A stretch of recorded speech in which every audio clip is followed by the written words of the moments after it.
ఇలాగా మా ఇంట్లోనే ఉన్నాను, హైదరాబాద్లో ఉన్నాను.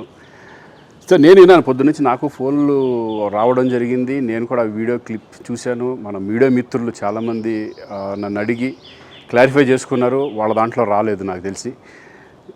చాలా ఇట్లా శ్రీకాంత్ ఇలా బెంగళూరులో రేవ్ పార్టీకి వెళ్ళాడు, హేమ వెళ్ళింది, ఈ టైప్లో ఏవో వచ్చినాయి.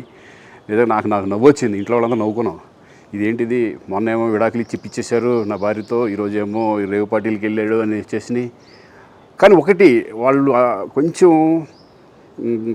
తొందరపడ్డంలో ఇది లేదనిపించింది. ఎందుకంటే వాడెవడో, అతను ఎవరో కానీ కొంచెం నాలాగా ఉన్నాడు. వాడు కొంచెం ఇలా కప్పుకొని, అది గెడ్డం ఉంది, బట్ ఇప్పుడు గెడ్డం నాకు లేదు అని, బట్ గెడ్డంతో నేను షాక్ అయ్యాను. ఇదేంటిది నాలాగా ఉన్నాడు ఏంటి అని నేనే షాక్ అయ్యాను. సో దయచేసి ఎవరు నమ్మొద్దు.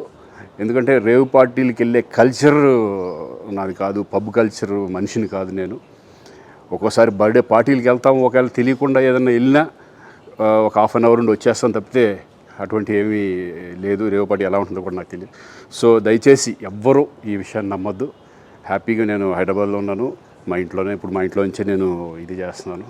సో దయచేసి మీడియా మిత్రులందరికీ కూడా నేను చెప్పేది ఏంటంటే, ఏ విషయం కరెక్ట్గా తెలుసుకోకుండా మీరు కూడా థంబ్నైల్స్ పెట్టేసేసి, నా బొమ్మ వేసేసి రేవ్ పార్టీలో పట్టుబడ్డ శ్రీకాంత్ ఈ టైప్లో వేస్తున్నారు. కాబట్టి దయచేసి ఎవరు నమ్మొద్దు. అది అతను అలాగా ఉన్నాడు అనే ఒక విషయంలో మీరు పొరపాటు పడి ఉంటారని నేను అనుకుంటున్నాను. దయచేసి అది నేను కాదు. Thank you. ఇటువంటివన్నీ కూడా నిజంగా కొంతమంది, వాళ్ళందరికీ నిజంగా థ్యాంక్స్ చెప్పుకుంటున్నాను నేను. కొంతమంది మీడియా మిత్రులు నాకు డైరెక్ట్గా తెలుసు కాబట్టి, వాళ్ళ ఫ్రెండ్స్ లాగా నన్ను ఇచ్చేస్తారు కాబట్టి, వాళ్ళందరూ నన్ను డైరెక్ట్గా అడగడం, నేను చూసి ఇద్దరు నవ్వుకోవడం, వాళ్ళు వాళ్ళ దాంట్లో వేయకుండా చూశారు కొంతమంది. వాళ్ళందరూ కూడా నేను థ్యాంక్స్ చెప్పుకుంటున్నాను. దయచేసి ఇవన్నీ నమ్మొద్దు.